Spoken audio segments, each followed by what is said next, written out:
Olá, vamos agora dar início ao capítulo 7, e o capítulo 7 trata sobre contadores e registradores. Nesse capítulo, a nossa intenção é cobrir esses tópicos que estão listados em tela. Dentre os objetivos desse capítulo, nós temos os seguintes. O primeiro objetivo é revisitar a operação de contadores assíncronos. Nós já discutimos sobre contadores assíncronos no capítulo 5, enquanto nós introduzíamos os flip-flops. Além de revisitar a operação de contadores assíncronos, a nossa intenção é introduzir o conceito de contadores síncronos, que no fundo é o nosso grande objetivo do capítulo. Com respeito aos contadores síncronos, nós vamos mostrar como implementar contadores de módulo 2 elevado a n e também de módulo menor do que 2 elevado a n. Assim como nós pretendemos discutir sobre a implementação de contadores crescentes e decrescentes, ou ainda contadores com sequências arbitrárias de contagem. Em seguida, a nossa intenção é entender como que nós podemos conectar esses contadores projetados em cascata a fim de produzir faixas de contagem e fatores de divisão de frequência maiores. Um outro objetivo do capítulo é descrever formas para decodificar contadores, e a intenção aqui é projetar um circuito lógico capaz de identificar em qual estado aquele contador está naquele instante. Mas ao final do capítulo, eu pretendo apresentar um procedimento geral de projeto de circuitos sequenciais, usando tanto flip-flops JK quanto flip-flops D. A ideia é que esse procedimento geral de projeto seja, então, aplicado no projeto de outros circuitos sequenciais. Para encerrar esse capítulo, nós vamos discutir um pouquinho sobre registradores, de uma forma bastante breve, e nessa discussão a intenção é apresentar os diferentes tipos de registradores. Os registradores PIPO, SISO, PISO e CIPO. E a ideia é que cada um desses tipos ele difere em relação ao outro pela forma como os dados são inseridos na entrada e também como os dados saem do registrador. Vale reforçar que contadores e registradores, com características específicas, eles são construídos a partir de flip-flops e portas lógicas. Ou seja, dependendo como nós arranjamos os flip-flops e os circuitos lógicos, nós produzimos contadores e registradores com características específicas.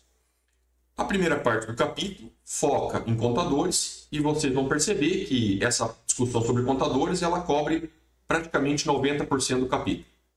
Com respeito aos contadores assíncronos, eu trago aqui um breve resumo.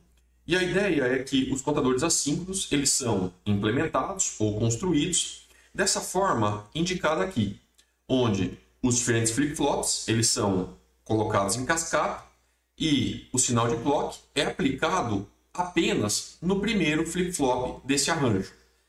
O clock dos demais flip-flops advém da saída do flip-flop anterior. Ou seja, nesse caso, o que nós temos é uma operação assíncrona. Por quê? Porque os diferentes flip-flops eles não respondem em sincronismo. Ou seja, os diferentes flip-flops não operam com o mesmo sinal de clock.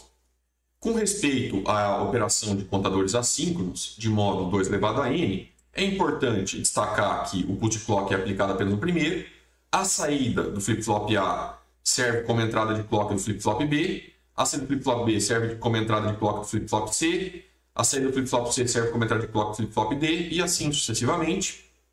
Nesse caso que nós temos em tela, nós temos 4 flip-flops, então nós temos um contador de modo 2 elevado a 4, ou seja, 16, e, portanto, esse contador tem 16 estados. O que a gente pode concluir é que na 16ª borda de descida de clock, esse contador é reciclado, ou seja, ele reinicia a contagem a partir do zero. Essa contagem aqui, ela varre todos os valores binários de 0 até 1111. Isso equivale ao 0 decimal, isso aqui equivale ao 15 decimal. Nesse intervalo, nós temos, então, 16 estados possíveis. Vale comentar que todas as entradas de controle desses flip-flops JK estão em valor 1 e, portanto, esses flip-flops JK operam na forma de comutação, ou seja, cada pulso de clock, nesse caso, borda negativa de clock, a saída do flip-flop comuta para o estado oposto.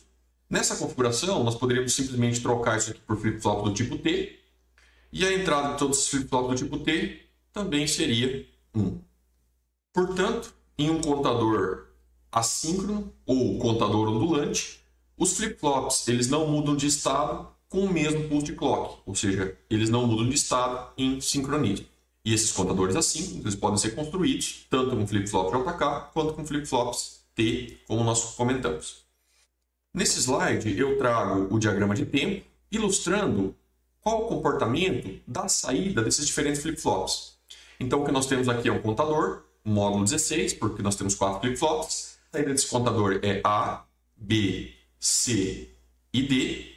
E a cada pulso de clock que nós temos na entrada, ocorre, por exemplo, uma comutação em A, que pode provocar uma comutação em B e assim por diante. Essas saídas DC, B, A, elas estão representadas aqui, então D, C, B e A, e elas podem ser lidas como uma sequência de contagem. Vamos assumir que nós estamos inicializando o sistema, acabamos de ligar ele, e que a gente vai observar nessas saídas DCBA. A gente vai observar que a saída D está em 0, C está em 0, B está em 0 e A está em 0. Aí o que acontece aqui é que nós temos uma borda negativa de clock. Essa borda negativa de clock ela afeta o primeiro flip-flop aqui. E o que a gente sabe é que quando a gente tem flip-flop JK com as entradas em 1, o que equivale a um flip-flop T também com entrada em 1, esse flip-flop opera na forma de comutação e sempre que ocorre uma borda negativa, nesse caso aqui, nós vamos ter uma comutação da saída por estado oposto. Então o que nós vamos observar aqui é que quando tem essa primeira borda negativa de clock, a saída que estava em nível 0, ela agora comuta por estado oposto, que seria 1. Esse sinal em nível alto aparece aqui na entrada de clock do próximo flip-flop, mas não provoca nenhuma alteração na saída. Portanto, a saída dos demais flip-flops segue em 0. Agora, na segunda borda negativa de clock, o que ocorre é que a saída de A comuta de 1 para 0, e com isso nós temos uma transição negativa no sinal A. Essa transição negativa no sinal A, ela serve como gatilho para o flip-flop B, provocando então uma mudança de estado em B de 0 para 1. Essa mudança de estado de 0 para 1 não faz nenhuma alteração em C e em D, e portanto a saída C e D seguem em 0. No terceiro pulso de clock, nós temos novamente uma borda negativa, e a ocorrência dessa borda negativa faz com que a saída A passe de 0 para 1. Essa mudança de estado de 0 para 1 no sinal A não provoca nenhuma alteração em B, ou seja, o B segue como sendo 1, C e D seguem como 0. Quando eu tenho o quarto pulso de clock, o que ocorre aqui é essa saída A passa de 1 para 0, e a ocorrência dessa transição negativa em A provoca também uma comutação do flip-flop B de 1 para 0, e essa borda de descida decorrente dessa comutação de B de 1 para 0 ativa a comutação do C, que passa de 0 para 1. Essa mudança de estado de C de 0 para 1 não faz nenhuma alteração em D. Afinal de contas, o D ele vai responder quando tiver uma transição negativa de clock.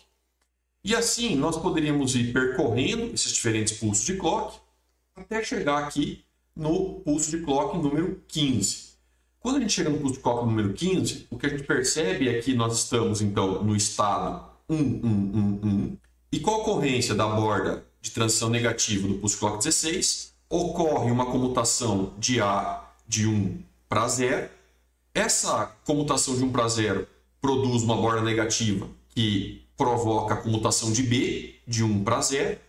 Essa comutação de B de 1 para 0 também provoca uma borda negativa que força a comutação de C de 1 para 0 e de D de 1 para 0. Ou seja, o que ocorre aqui na 16ª borda de clock é que o contador ele é então reciclado, ou seja, ele volta para o estado inicial e reinicia a contagem a partir dali, progredindo de novo até o valor 15, ou seja, o estado 16, e reinicia a partir disso. Observem ainda que isso aqui é um contador, ou representa uma sequência de contagem, Porque se nós olharmos esses valores de DCBA, onde o D é o bit mais significativo e o A é o bit menos significativo, e colocarmos isso na forma de uma representação de 4 bits, o que a gente percebe é que o nosso contador ele vai contar do 0 decimal para o 1 decimal até chegar aqui no 15 decimal. Então, portanto, as saídas ali, olhando do bit mais significativo para o menos significativo, representam um valor numérico que está na faixa de 0 a 15. Quando ele atinge o 15 e tem a nova borda de transição de clock, esse contador ele é reiniciado. Um contador ele também pode ser visto como um divisor de frequência, se nós olharmos os sinais intermediários, por exemplo, de saída dos flip-flops. Para ilustrar isso, eu trago aqui um exemplo, e nesse exemplo nós temos um contador de 4 bits, então esse contador tem módulo 16, 2 elevado a 4, e a entrada de clock desse contador é 16 kHz. Sabendo disso, nos é pedido para determinar qual é a frequência da forma de onda observada tanto na saída A, quanto na saída B, quanto na saída C e na saída D. Para conseguir ilustrar isso de uma forma melhor e facilitar a interpretação, eu trago aqui o diagrama de tempo, e nesse diagrama de tempo nós temos o sinal de clock na primeira linha aqui, e temos as saídas A, B, C e D.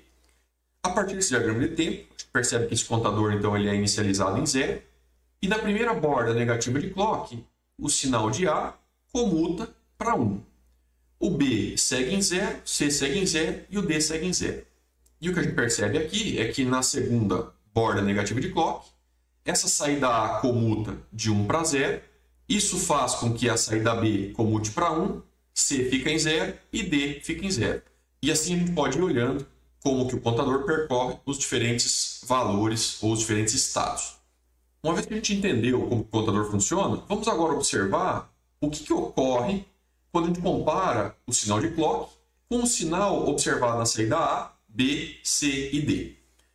Vamos começar observando que, nesse intervalo delimitado, o sinal de clock teve 2 ciclos.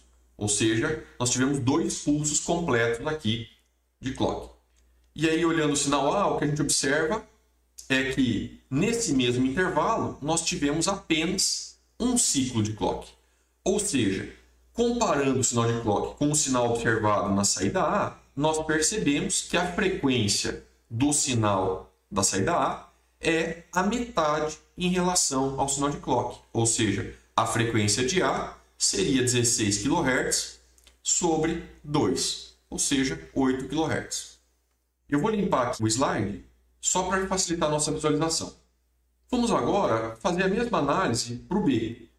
Se a gente observar aqui, nesse intervalo de B, nós tivemos 4 ciclos completos de clock.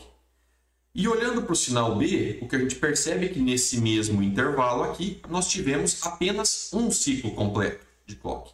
Logo, a redução em frequência de B em relação ao clock seria por um fator de 4, ou seja, FB é igual a 16 kHz sobre 4, o que implica então em 4 kHz.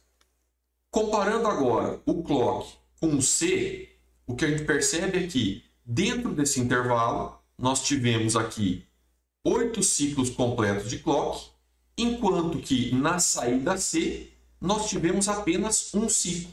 Ou seja, o fator de redução em frequência aqui é de 8. Então, FC seria 16 kHz sobre 8, que é igual a 2 kHz. Por fim, comparando ali o D, o que a gente percebe aqui é que nós temos 16 ciclos completos de clock, enquanto que na saída D nós temos apenas um ciclo completo de clock.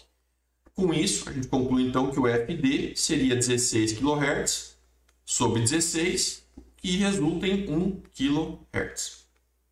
Olhando para esse resultado, o que a gente consegue concluir então é que a frequência observada no enésimo flip-flop é igual à frequência do clock sobre 2 elevado a n. Por exemplo, se esse aqui é o primeiro flip-flop, então nós teríamos 16 sobre 2 elevado a 1, que é 8. Se esse aqui é o segundo flip-flop, nós teríamos 16 sobre 2 elevado a 2, que é 4, que resulta em 4 kHz. Flip-flop C seria o terceiro. Então, nós teríamos que a saída C tem uma frequência de 16 sobre 2 elevado a 3, dá 8. Isso resultaria em 2 kHz. E no flip-flop D, nós temos então a frequência de clock, que é 16, sobre 2 elevado a 4, que é 16, e isso produz 1 kHz. A partir disso, a gente pode então concluir que a frequência da forma de onda de saída do bit mais significativo vai ser igual à frequência de clock de entrada, dividido pelo módulo do contador, que é esse 2 elevado a n. E aí depende de quantos flip-flops nós temos ali no nosso sistema. E a ideia é mostrar que esses contadores eles podem ser então utilizados em outros circuitos como um divisor de frequência. E isso é útil, por exemplo, quando nós temos um sistema que opera em uma determinada frequência, por exemplo, 16 kHz, e a gente precisa, a partir desse sinal de clock, derivar outros sinais de clock de frequências menores, por exemplo, 8, 4, 2 ou 1 kHz aqui. A ideia é que esses circuitos eles integrem outros blocos dentro do sistema. Aqui eu deixo a resposta, caso vocês queiram conferir depois. Portanto, o que deve ficar registrado é que em um contador, o sinal de saída do último flip-flop, referente ao bit mais significativo, tem frequência igual à do clock de entrada dividida pelo módulo do contador. E caso a gente observe a saída de flip-flops intermediários, o que a gente sabe é que essa saída tem frequência igual à frequência de clock dividido por 2 elevado a n, onde n representa o número de flip-flops até chegar naquele estágio ali. Para fixar esses conceitos discutidos até aqui, eu trago aqui 2 exemplos. No primeiro exemplo, nos é pedido para projetar um contador que deve ser capaz de contar 1000 itens. E a pergunta é, quantos flip-flops são necessários para contar esses 1000 itens? E a gente sabe que 1000 não é potência de 2, mas que o valor que se aproxima disso seria 1024. Portanto, o que a gente consegue concluir é que nós precisaríamos de um contador de módulo 2 elevado a 10, que produz então 1024 estados. Com esses 10 flip-flops, nós conseguimos então contar no intervalo de 0 até 1023. Esses 10 flip-flops eles são arranjados em cascata, tal como ilustrado no slide anterior.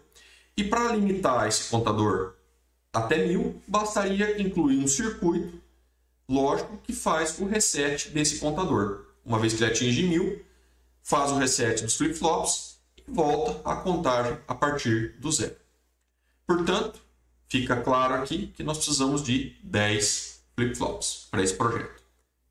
Já no segundo exemplo, nos é pedido para determinar quantos flip-flops são necessários para implementar um contador de módulo 60.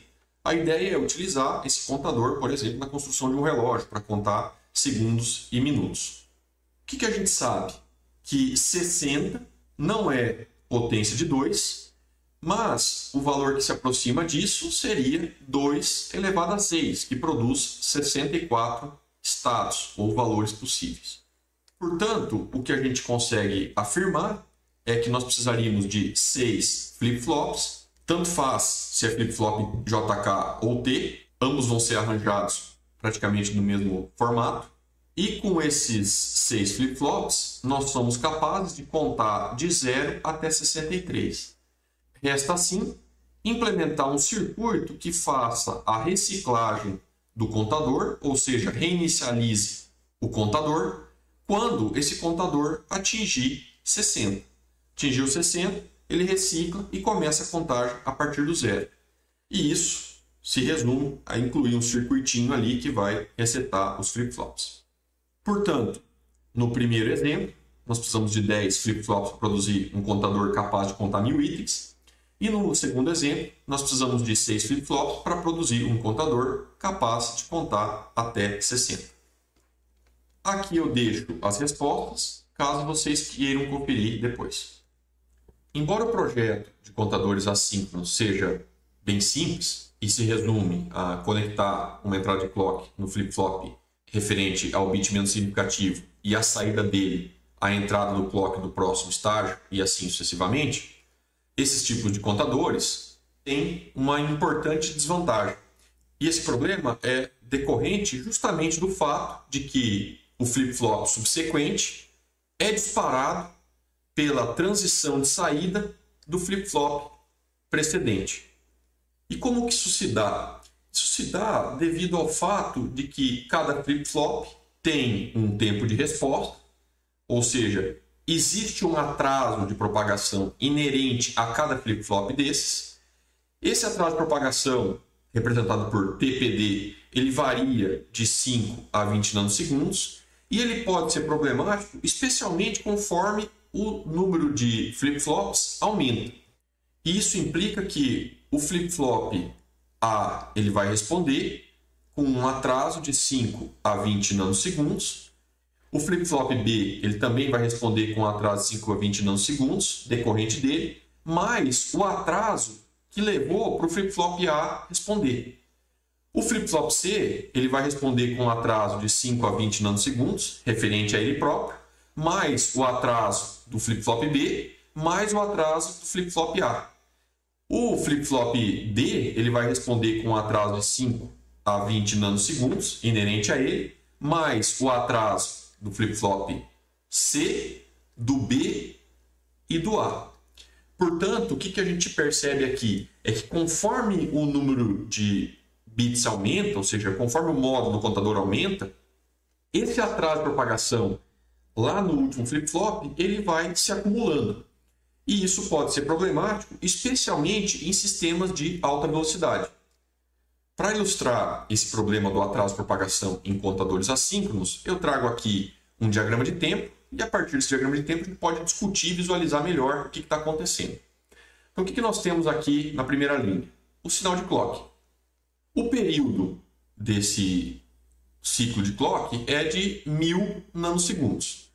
O que a gente verifica aqui, então? É que quando nós temos a primeira borda negativa de clock, a saída de A comuta de 0 para 1, mas para fazer essa comutação, ela leva 50 nanosegundos. Ou seja, ocorreu a transição negativa de clock, só que a saída A, ela leva 50 nanosegundos a mais para comutar de 0 para 1. Vamos agora olhar o que acontece no segundo pulso de clock. Nós temos a borda negativa, a saída A, então, ela leva 50 nanosegundos para comutar.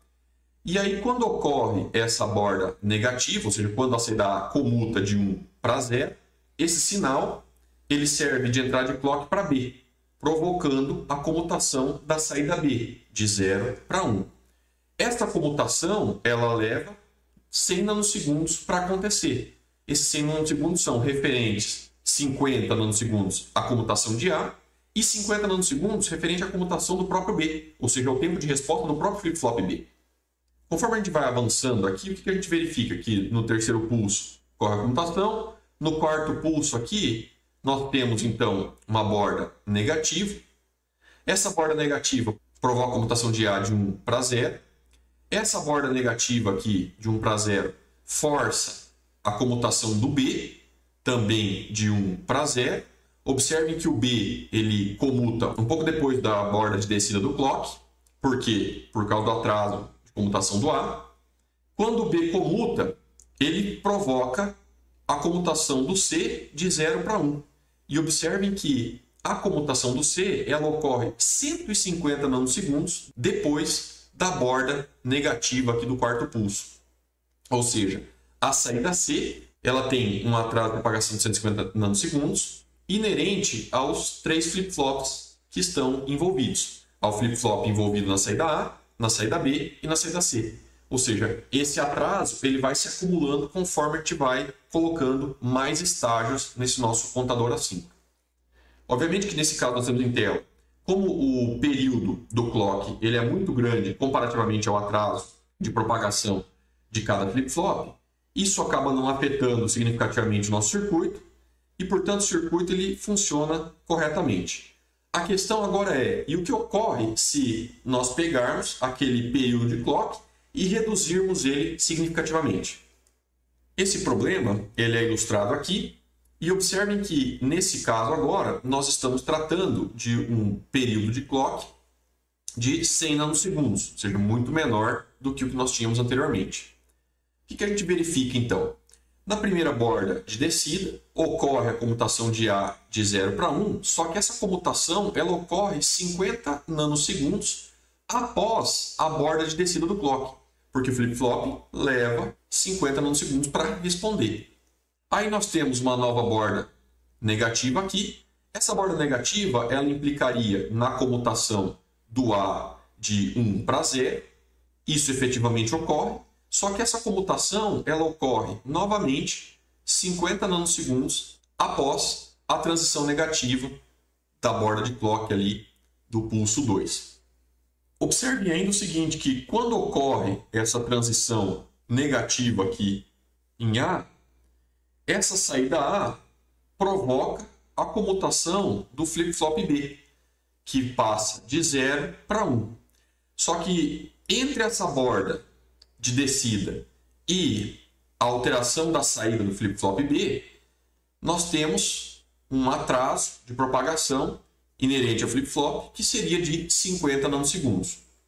Conforme a gente vai avançando aqui, o que a gente percebe é que no pulso 4 ocorre uma borda negativa. Essa borda negativa provoca a comutação de A de 1 para 0. Então, nós temos aqui uma borda de descida. Essa borda de descida, ela então força a comutação de B de 1 para 0. Então, nós temos aqui a saída do 1 para 0. Só que essa comutação do B ela ocorre 50 nanosegundos depois da comutação do A de 1 para 0. Como eu tenho aqui no B uma borda negativa de clock, o que ocorre é que o C vai comutar também, só que esse C ele comuta 50 nanosegundos depois do B. E com isso, o que a gente percebe é que a saída C ela responde com um atraso de 150 nanosegundos. 150 nanosegundos em relação ao quê? Em relação a essa borda de descida do pulso 4, que realmente é a borda que desencadeia essa reação em cascata para alterar C, B e A. Então, o que a gente percebe? Que nós temos 50 nanosegundos de atraso na saída A, inerente ao flip-flop A. Nós temos também um atraso de 50 nanosegundos do flip-flop B, e nós temos ainda um atraso de 50 nanosegundos no tempo de resposta do flip-flop C. Esses atrasos somados produzem ali os 150 nanosegundos de atraso. Ou seja, conforme a gente vai adicionando mais e mais flip-flops, esse atraso de propagação ele vai se acumulando no sistema. Nesse caso, como o período de clock ele é pequeno, comparativamente ao atraso de propagação do flip-flop, isso de forma proposital, o que a gente percebe? Que a condição 100 ela não ocorre. E ela não ocorre por quê? Porque o flip-flop C ele demora tanto tempo para comutar de 1 para 0 que ele perde essa sequência de contagem ali que seria a sequência 100.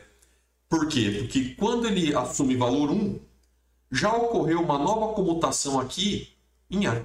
E, portanto, ele passa diretamente para o valor 101. Portanto, esse caso ele demonstra claramente que em certas situações, especialmente quando a frequência de operação do contador é alta, esse tipo de contador assíncrono não pode ser utilizado. Com base nessa discussão que nós tivemos, nós podemos então concluir que, devido ao acúmulo de atraso de propagação inerentes aos flip-flops, é possível mostrar que, para uma operação adequada, o pulso de clock ele deve ter um período maior do que n, ou seja, o número de flip-flops, vezes o atraso de propagação desse flip-flop. Então vamos pensar que a gente está construindo um sistema ali com flip-flops que tem um atraso de propagação de 5 nanosegundos. O nosso período de clock ele tem que ser então maior do que n, que representa o número de flip-flops utilizados, vezes esses 5 nanosegundos ali, que é o atraso inerente a cada um desses flip-flops. Se a gente transforma esse período em frequência, o que nós temos então é que um contador assíncrono ele tem frequência máxima de operação dada por essa restrição aqui. Ou seja, o Fmax ele tem que ser menor do que 1 sobre n, que é o número de flip-flops, vezes o atraso de propagação inerente a esses flip-flops. A partir dessa fórmula, a gente verifica que, à medida que o n aumenta, ou seja, conforme eu vou adicionando mais flip-flops ao contador, e com isso aumentando o módulo do contador, a frequência máxima de operação ela decresce. Portanto, a aplicabilidade prática de contadores assíncronos se torna limitada, especialmente em sistemas digitais de alta velocidade ou com um grande número de bits. Para fixar isso, eu trago aqui dois exemplos. No primeiro exemplo, nos é pedido para explicar como a frequência máxima dos contadores ondulantes ou contadores assíncronos diminui à medida que aumenta o número de flip-flops. E aí é aquilo que nós discutimos. Se nós aumentarmos o número de flip-flops, então o n aumenta, mantendo aqui o TPD fixo, o que a gente percebe é que a frequência máxima de operação desse sistema ela decresce. No caso limite, o que a gente pode dizer é que conforme o n tende para infinito, o Fmax tende para zero. Já no exemplo 2, nos é pedido para determinar qual é o contador de maior módulo que pode ser construído a partir de flip-flops com um atraso de propagação de 12 nanosegundos e que seja capaz de operar com a frequência de até 10 MHz.